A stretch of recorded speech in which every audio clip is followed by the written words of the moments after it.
Part of the British strategy of geopolitics for the Asia-Pacific region has also involved the fomenting of a trade war between Japan and the United States. During a recent conference in Washington, D.C., Lyndon Larouche was asked by a member of the audience to give his views on this matter, including Larouche's estimate of why the Clinton administration was willing to go along with a gambit which in effect risked a very important strategic relationship over a few $billion worth of car parts. Here is what Larouche had to say about the specter of a U.S.-Japanese trade war. Well, you know, the president doesn't have too much money.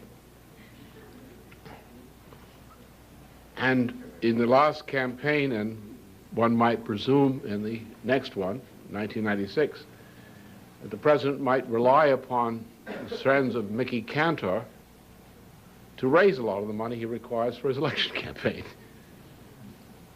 Thus, because of those kinds of considerations, in the United States dealing with Japan and with other situations, you must understand there's a dimension of adjustment of the periphery of policy which may not coincide with the actual thinking of the president or some other people in the United States government.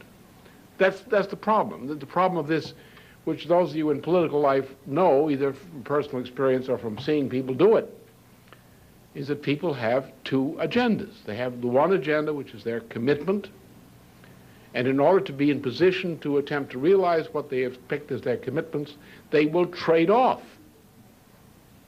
They'll trade off to people to support them. They'll trade off to keep their enemies off their back, and that kind of thing. And that's what happens in this Japan thing.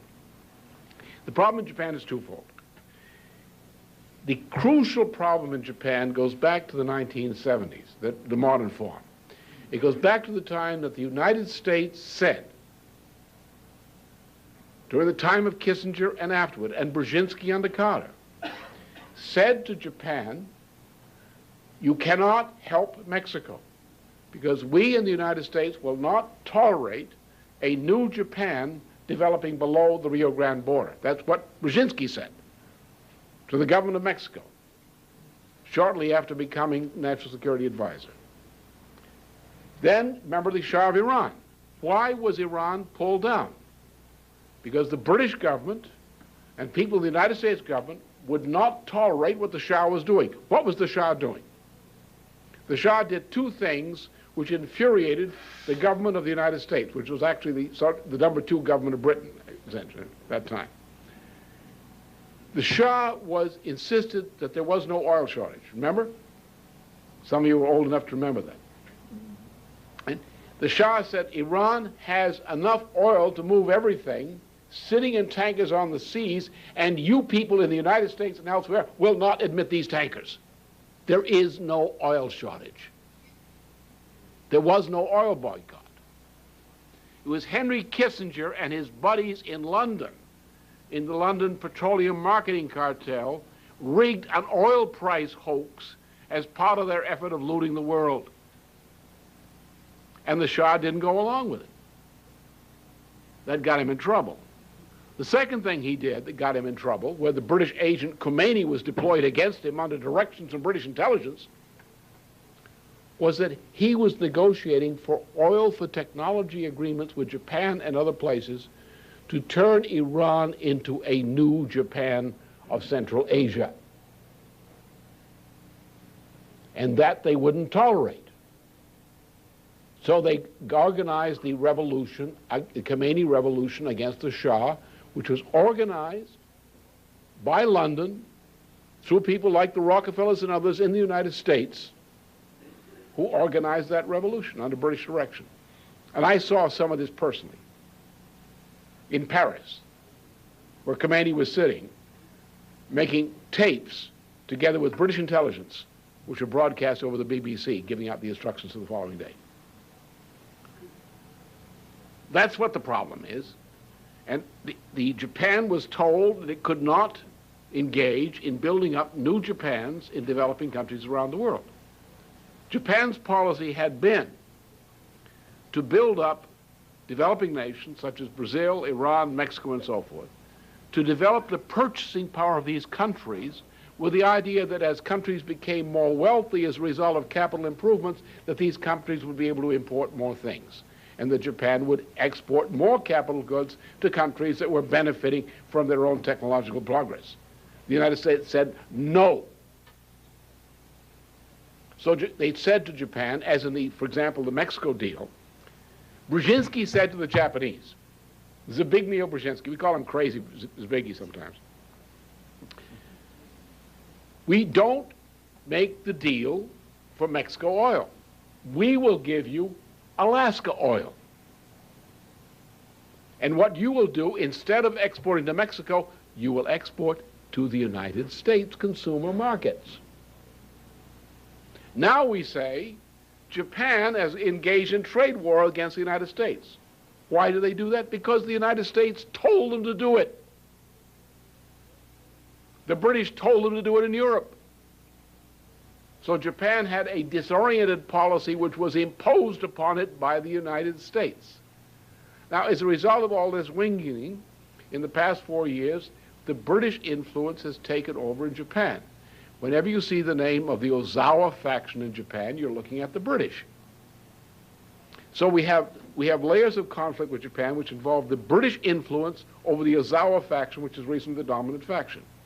This is the faction which destroyed the LDP under British instruction. All this faction in Japan is associated with the British. As a matter of fact, Japan is financing a section of British intelligence called the ISS, International Institute for Strategic Studies. This unit exemplifies loudly the intent of the British government to bring about the division of China into several parts following the death of Deng Xiaoping. This group in Japan is funding ISS. The United States policy now, under President Clinton, as under Roosevelt in the 1940s, is that China should be a unified and developing country and a bulwark of U.S. partnership for development of East Asia. And the British are playing the same game they played against the United States under Churchill back in the 1940s against the United States today. And one faction of Japan is actually working for the British on that. We have people on our side like Bush leaders. One of the biggest members of organized crime in Japan, and this is fairly well publicly known, is Prescott Bush, the brother of George Bush, President George Bush, who is an intimate associate of Japan organized crime. He is the Meyer Lansky of Japan, so on to speak. So it's a complicated situation. Our policy toward Japan is not really a just policy. But that's not the highest priority in this town, because the way politics works. The point is, I think the president's policy, and I don't speak for him, but what I see is the president's policy is concentrate on the main issues, because if you win on the main issues, then you will have the power and position to begin to address in new terms of reference the secondary issues. And actually the issue of Japan, the tariff issue with Japan, is a secondary issue. What's being built up is the British, however, and the brutish press in the United States, that's the British colony press, are playing up that this tariff issue between the United States and Japan is the big issue. It is not the big issue. It is important for Japan, but it is a secondary issue. The primary issue is the entire shebang. The world financial and monetary system is collapsing, and that collapse is coming up fast. If we cannot address that, we cannot solve any other problems. So what I see the White House doing is essentially letting the Japan policy work its way out on the ordinary policy level and not addressing the hard issue at that point. At the heart of the matter remains the question of British geopolitics. For the average American, the British monarchy and oligarchy have often appeared as a group of eccentric fuddy-duddies living in a shabby, rundown museum and obsessed with issues like Waterloo, the charge of the Light Brigade, and Lord Kitchener. This is the world of myth. Older Americans can still remember the traditional deadly hostility of the British oligarchy that gave us the Revolutionary War, the War of 1812 with the British burning of the White House and the Capitol, and the Civil War in which the British so openly sponsored the Confederate States of America. But then came the period of the US-UK special relationship, starting in some ways with Theodore Roosevelt, who wanted very much to be a member of what he thought was the Anglo-Saxon master race, to which he thought the British held the keys. Theodore Roosevelt was a pen pal of King Edward VII of Great Britain, who organized the encircling alliances that made World War I possible. Roosevelt told Edward that the interests of the American Republic and the British Empire were identical, a piece of raving insanity. Later, Woodrow Wilson brought the United States into World War I on the British side against strong internal opposition. Propaganda of the World War II period concentrated on Anglo-American unity and the Atlantic Charter and its 4 freedoms, even though Churchill later proclaimed that the 4 freedoms did not apply to the British Empire or even outside of Europe. When we dig deeper into the history of our century, we find that behind the facade of the US-UK special relationship, the old British hostility towards the American Republic has been at work. Because of the British desire to promote their own security in Europe and in the Atlantic, it is rather in Asia and in the Pacific that the British anti-American operations have often been conducted on the largest scale. Let us start right after World War I. The US had just saved the British from defeat, or at least endless stalemate, in the war that Edward VII and his gang had organized against Germany. Was there any British gratitude? On the contrary, there was hostility that took London and Washington to the brink of war at least twice during the 1920s. The reasons lay in naval rivalry, especially in the Pacific. At the time of the Versailles Treaty, the main means of intercontinental power projection was the battle fleet, made up of battleships called dreadnoughts and super dreadnoughts. There were 4 leading naval powers. These were, in order of strength, Britain, Germany, the US, and Japan. After the war, the German high seas fleet was scuttled at Scapa Flow. That left Britain, the US, and Japan. Now remember the principle of geopolitics, that Britain must ally with number 3 against number 2. That meant a British-Japanese alliance against the US. Remember also that Britain and Japan were bound by a close alliance. Winston Churchill demanded in those days that the British should keep the world naval supremacy they had held since Trafalgar.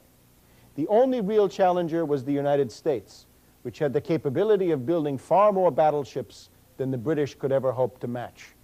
At Versailles, Admiral Benson, the US Chief of Naval Operations, told the British that their insistence on maritime supremacy over the United States would lead to war. These issues came to a head during the presidency of Warren G. Harding of Ohio, who was elected in 1920. Harding supported a big US fleet. Between Harding's election and the inauguration, there was a war scare with reports that Britain and Japan were going to gang up on the US. A group of Anglophiles in Harding's cabinet, around Secretary of State Charles Evans Hughes, responded by calling the Washington Naval Conference the first great disarmament swindle of our century. Hughes proposed that the US would stop building 15 ultra-modern battleships if the British and Japanese would scrap some older ships and settle on a 5 to 5 to 3 ratio for British, US, and Japanese battleships. This cooled the crisis for a time, but the British were determined to get Harding. The destabilization of Harding bears an uncanny similarity to the British-directed Whitewater Gate operations against President Clinton in our own time.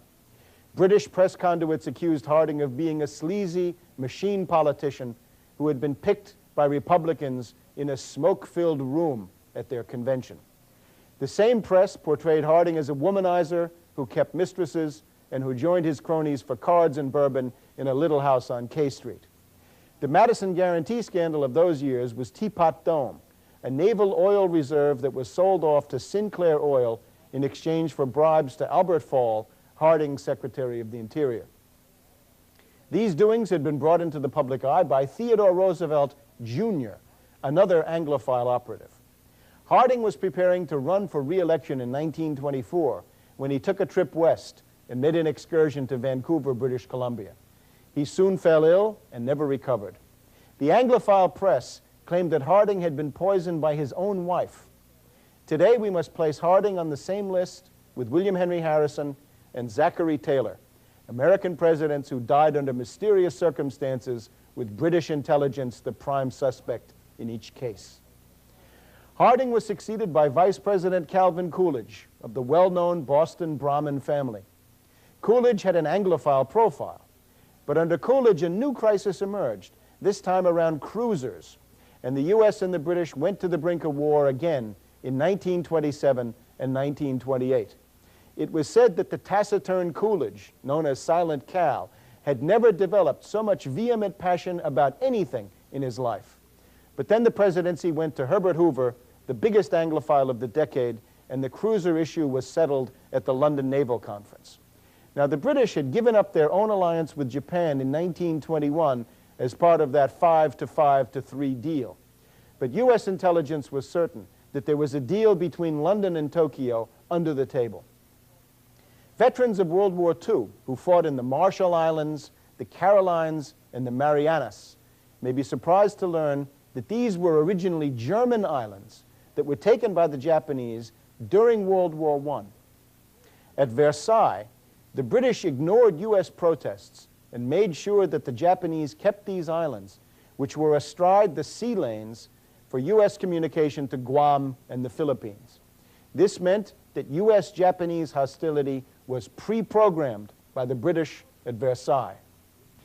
As a result of naval disarmament, the British kept their own naval world supremacy until about 1943. Under this regime, in spite of the official ratios, Japan came very near to naval parity with the United States. It was this near parity in ships that allowed Japanese strategic planners to venture the gamble of Pearl Harbor as a calculated risk. Naval disarmament had left the United States with a hollow navy, too weak to support declared national policy. And in this way, British geopolitics paved the way for Pearl Harbor. The war danger with Britain during these years was so acute that American planners in the War and Navy departments developed a war plan for dealing with possible aggression by the British Empire, most likely in tandem with Japan. Under the color codes then in use, Britain was red, Japan was orange, and the U.S. blue. Canada was crimson, and Australia and New Zealand were scarlet. War Plan Red dealt with a possible war arising from British resort to violence against U.S. economic, commercial, and naval ascendancy. In case of war, Blue's biggest priority was to prevent a buildup of red imperial power on crimson, that is to say, Canadian territory.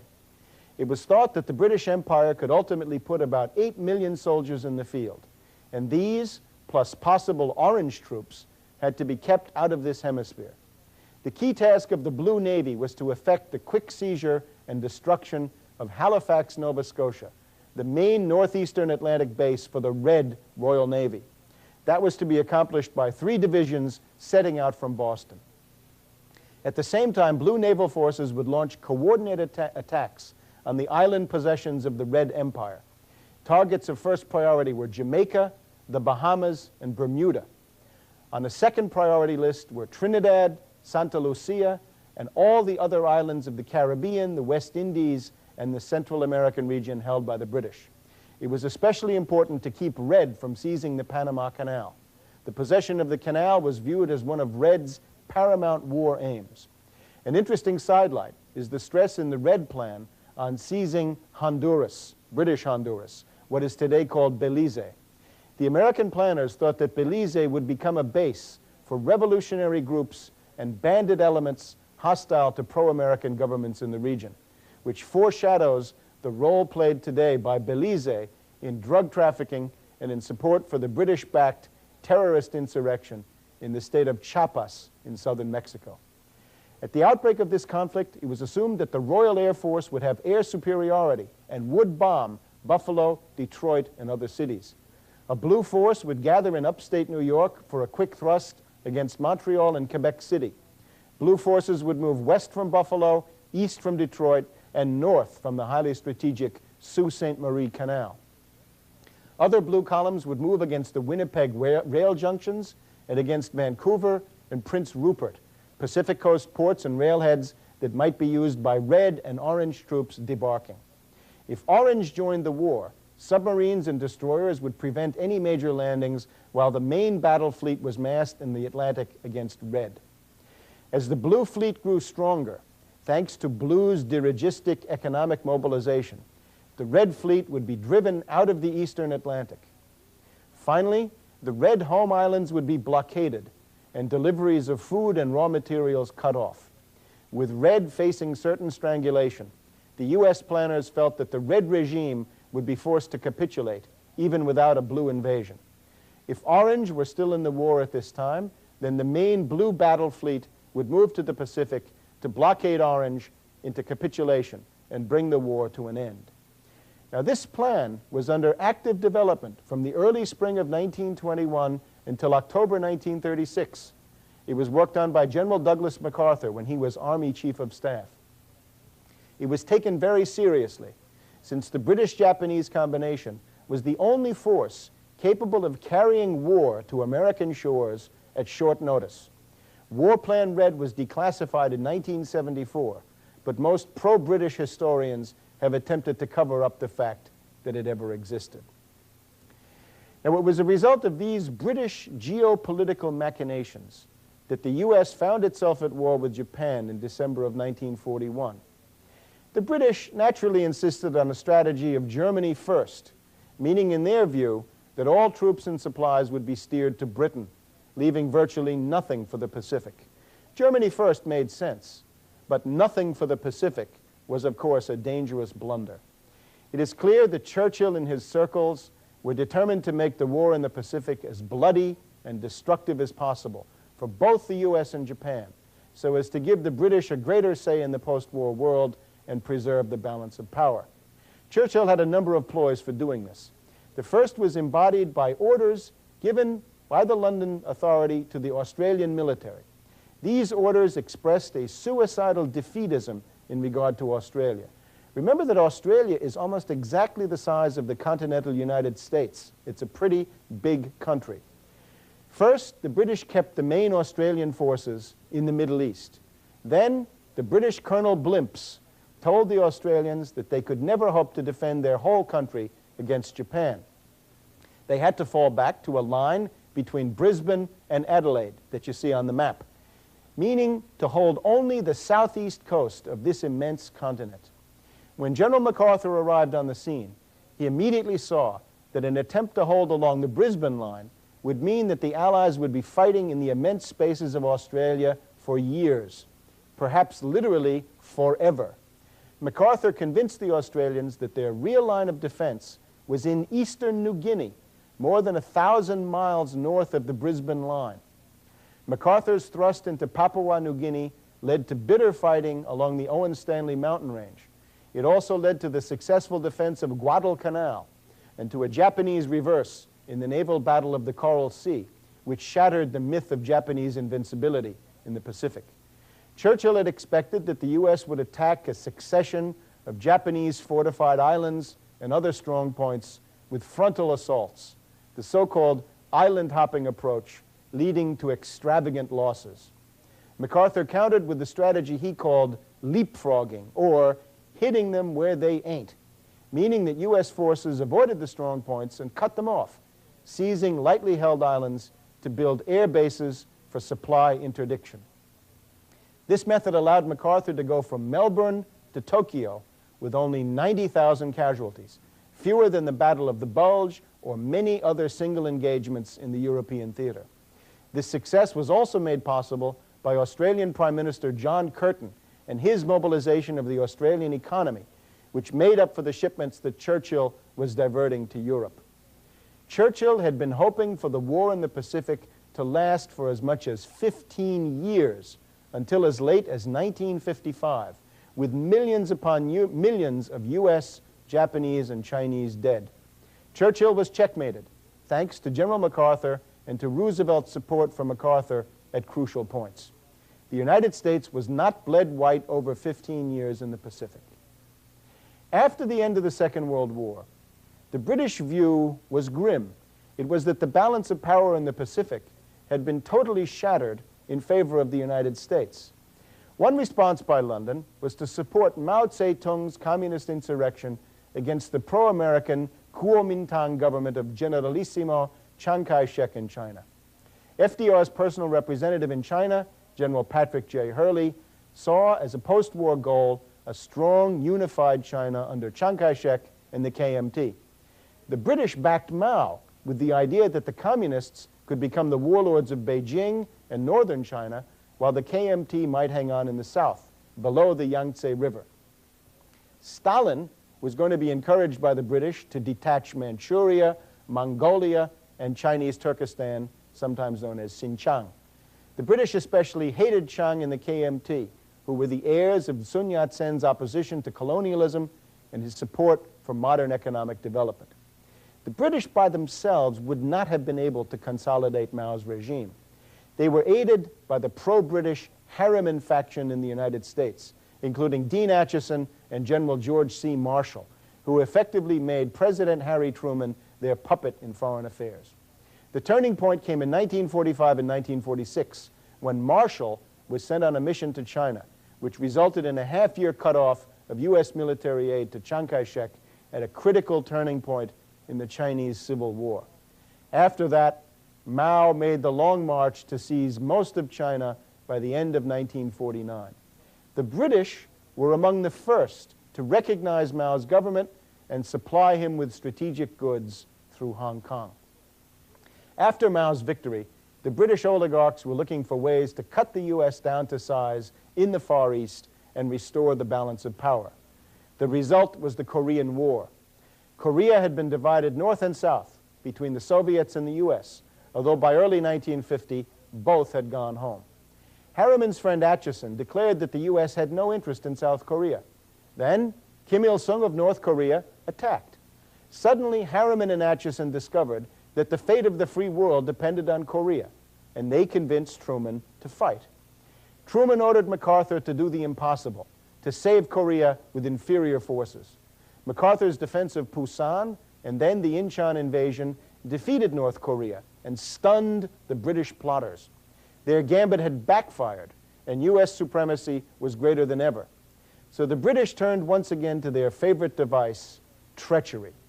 There was in those years a stable of triple agents based in London, especially in the Foreign Office. These included Kim Philby, the first secretary of the British Embassy in Washington. Then there was Guy Burgess, the second secretary at that same embassy. Donald MacLean was the head of the American desk in Whitehall. Other associates of this group included Sir Anthony Blunt of Buckingham Palace and Lord Victor Rothschild of British intelligence. There was also Lester Pearson, the Canadian foreign minister. These men were triples. On the surface, they were British agents. Scratch deeper, and they were working for the KGB, which had recruited them at Cambridge in the 1930s. But at the deepest level, they were loyal to the British monarchy. It was British policy to stab the U.S. in the back so as to restore the balance of power. Having some triple agents around meant that the British could do this and get away with it with plausible deniability.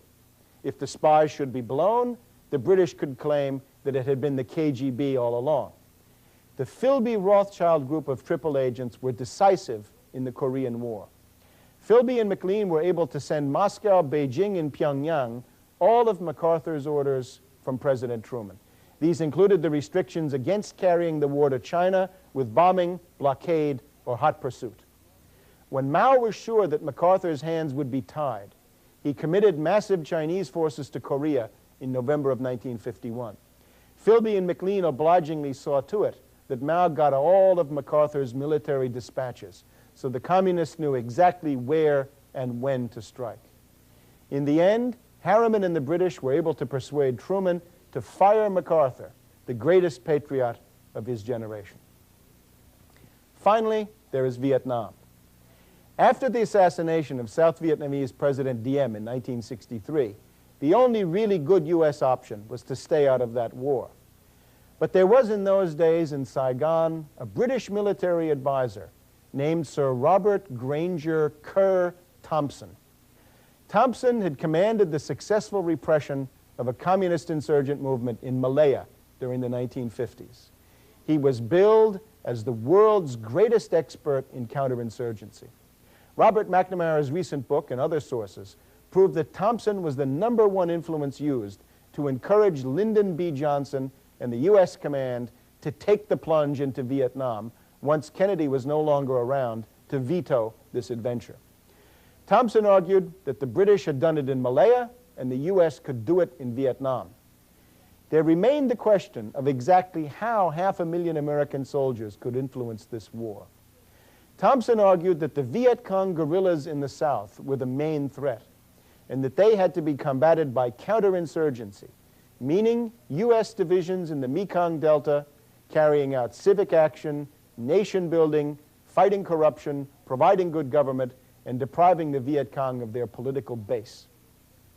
The South Vietnamese defense minister had a different plan. He saw the main threat in the infiltration of North Vietnamese regular army troops along the Ho Chi Minh Trail. To block this, he recommended the building of a fortified line westward from the Demilitarized Zone, or DMZ, into Laos to block the Ho Chi Minh Trail. A few U.S. divisions would suffice to prevent infiltration. If the North Vietnamese massed to attack this line, an amphibious landing in their rear by Marines would cut them off and destroy them. The South Vietnamese army would then take responsibility for civic action and nation building, since it was, after all, their nation. Thompson condemned this plan and any step towards it, such as the Khe Sanh battle, as a diversion. The fortified line would have meant no My Lai massacre and no burning of thatched roof villages by the Zippo lighters of terrified young American lieutenants. In the end, South Vietnam was defeated by a highly conventional cross-border invasion by 18 regular North Vietnamese divisions, very much on the old-fashioned model of the Korean War. The Viet Cong had proven to be the diversion. So Sir Robert Granger Kerr Thompson, a close friend of Henry Kissinger, had proven to be a prime architect of America's greatest military defeat. He did it deliberately in order to help restore the balance of power in the Far East. We hope that this review of British geopolitics in the Pacific region in the 20th century, with special attention for the Pacific, has been enlightening. Don't forget these facts the next time some loudmouth starts spouting nonsense about London being our oldest and staunchest ally. This UK-US special relationship has always been a fake. This has been the Larouche Connection. My name is Webster Tarpley, and we look forward to seeing you next time. Japanese trade war. Well, you know, the president doesn't have too much money. And in the last campaign, and one might presume in the next one, 1996, that the president might rely upon the friends of Mickey Cantor to raise a lot of the money he requires for his election campaign. Thus, because of those kinds of considerations, in the United States dealing with Japan and with other situations, you must understand that kind of thing. And that's what happens in this Japan thing. The problem in Japan is twofold. The crucial problem in Japan goes back to the 1970s, the modern form. It goes back to the time that the United States said, during the time of Kissinger and afterward, and Brzezinski under Carter, said to Japan, you cannot help Mexico, because we in the United States will not tolerate a new Japan developing below the Rio Grande border. That's what Brzezinski said to the government of Mexico. Shortly after, there's a dimension of adjustment of the periphery of policy which may not coincide with the actual thinking of the president or some other people in the United States government. That's the problem. The problem of this, which those of you in political life know, either from personal experience or from seeing people do it. is that people have two agendas. They have the one agenda, which is their commitment, and in order to be in position to attempt to realize what they have picked as their commitments, they will trade off.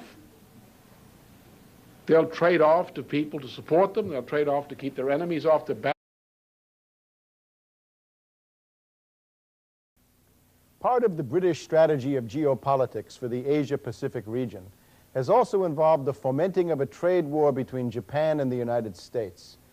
During a recent conference in Washington, D.C., Lyndon Larouche was asked by a member of the audience to give his views on this matter, including Larouche's estimate of why the Clinton administration was willing to go along with a gambit which in effect risked a very important strategic relationship over a few $billion worth of car parts. Here is what Larouche had to say about the specter of a U.S.-Japan becoming national security advisor. Then, remember the Shah of Iran. Why was Iran pulled down? Because the British government and people of the United States government would not tolerate what the Shah was doing. What was the Shah doing? The Shah did two things which infuriated the government of the United States, which was actually the number two government of Britain, essentially, at that time. The Shah insisted that there was no oil shortage. Remember? Some of you were old enough to remember that. And the Shah said Iran has enough oil to move everything, sitting in tankers on the sea.